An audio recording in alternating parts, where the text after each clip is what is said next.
I'm with Professor Cameron, who's with the Care Inquiry team back in Jersey. I heard a curious thing on the Facebook last week, and somebody was talking about deaf awareness. Can you sign with a Scottish accent? What do you make of that?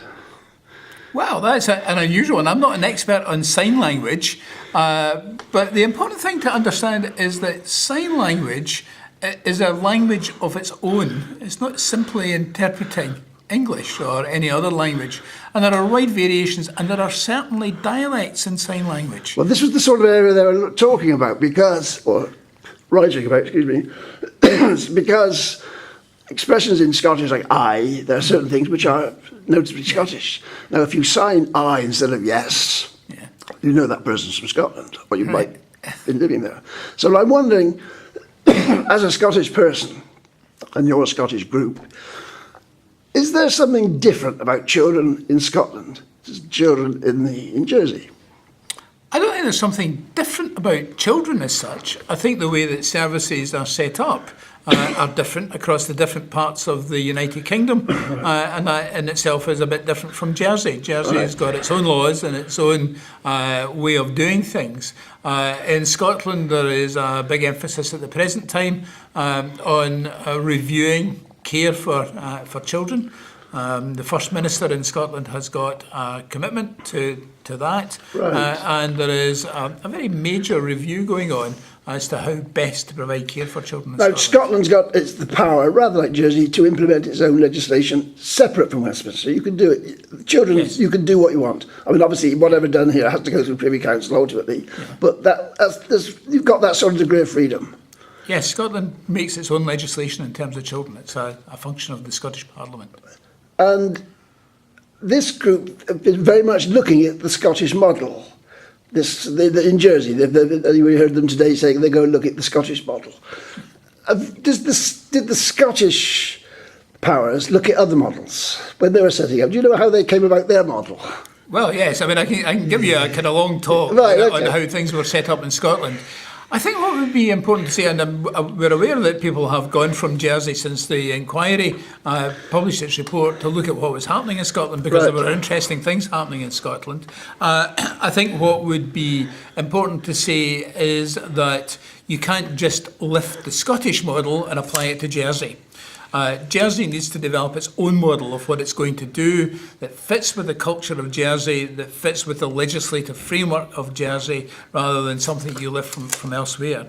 But there are lessons to be learned. Scotland's got a long history of how it deals with its young people since the 1960s, when there was a major review of how we dealt with young people who were in trouble. That was chaired by Lord Kilbrandon. That resulted in the Social Work Scotland Act, which brought services together, and it's been on the basis of that for the past nearly 50 years that we've had the arrangements for children. The aspect of work is Scotland, in context of Jersey, is a large country, and you've got little islands. Yes. Now, does the same law apply throughout Scotland, industrial areas, hill, the same law? Yes. Now, this is what I'm trying to get at, in my rather roundabout way. How applicable is the Scottish model to the islands, the Scottish islands? Does it apply to them? Because obviously I'm trying to say Jersey's a very rich, wealthy community, beautiful landscapes, so on. That's not typical of everywhere in Scotland. It is typical of some places in Scotland, obviously. But if you've got the same law applying to places with different scenarios, different wealth, different categories of people, is it workable? Is that acceptable? Yes, the law in terms of children applies across all Scottish local authorities, and that includes the islands. When you're delivering a service, you need to deliver it in a way that fits with the local context. Right. So that would be true with people working in the Western Isles or Shetland or Orkney, the main island councils. So they will develop services in the ways that are suitable for them, but it's the same law that applies, the same structures of how children are dealt with. You see where I'm getting at? You see, do you not accept that I mean, it's not for you to say whether you accept, but you can see where I'm puzzled that some of the islands who have a very different way of life, Scottish islands, because what they do there, the way they work, the schooling, they may not be able to school directly, rather like Guernsey. the little island of Sark has to send children to Yes, there are differences that sort in of Scottish Islands. variations. Yes. Because you've been talking about employment for children. The employment opportunities in Jersey, for example, is very much focused on finance industry. Not everybody wants to go into the finance industry. Those sort of peculiarities will arise in Scottish communities, just the same. Yes, well, you'll find those differences in rural communities as well as islands of young people leaving to go to university, often not coming back to the rural community, quite often not coming back until they are reaching retirement age. So that creates pressures and demands on services. So yes, there are differences, but the legislative framework across Scotland, whether it be a rural community or the city of Glasgow or the Western Isles, is the same, the law that applies to children. Okay, that's dealt with your Scottishness. Coming to the Channel Islands, are there any noticeable differences that you've noticed about Jersey? I mean, you had a look at Guernsey, you did have a look at it as part of your study. Are there things which you notice which are noticeably different? Well, I think Jersey's very different in as much as it's got its own proud history. Right. And it goes back a very long time. Right. So it's got its own culture.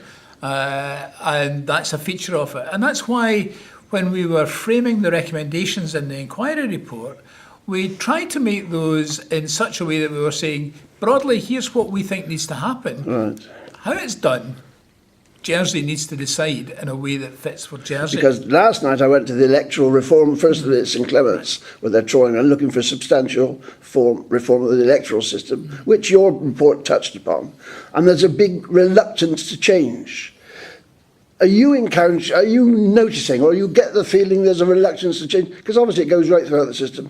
On children's services, is that likely to be a problem, do you think?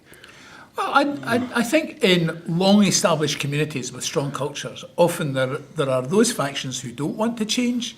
I think equally we are hearing, and we've been hearing this morning in the public session, that there is a big commitment to look to do things differently, to bring about change. That will take time. I'm very aware from having at one point in my career been Director of Social Work in a rural area of Scotland where the local phrase was very much "it's aye been," which means it's always been this way. Right. So why would we change it? And I think there are times when that's got to be challenged, that says that may have been suitable 50 years ago, 100 years ago, or whatever. We live in a different age, different expectations, different pressures, so we need to change the way that things work. Because that's one thing you touched on in your report about the role of the bailiff especially, which has inflamed some local people to say, well, we're not getting rid of the bailiff, we want the bailiff. That was in the States, just getting rid of as a speaker and so on. Because different hats, he does different duties, and it's possible conflict. I mean, that must arise in Scotland, mustn't it, in lots of the communities? People with different duties creates... I don't think in quite the same way. Yes, if you go back to Scottish Islands, you'll find that there are people who have got lots of different jobs. Right. I think what we have got in Scotland, because it's bigger, as you said, is clearer separation between different functions. I think Jersey's got the challenge of being a small island with a relatively small population, and therefore you have got challenges in terms of duplication or overlaps between services. But that's for Jersey to decide how it deals with as against the recommendations that we made. I think I'll leave it there. I mean, if there's anything else you want to tell me? No, I think that's... Okay. Thanks, Rosie. There you go.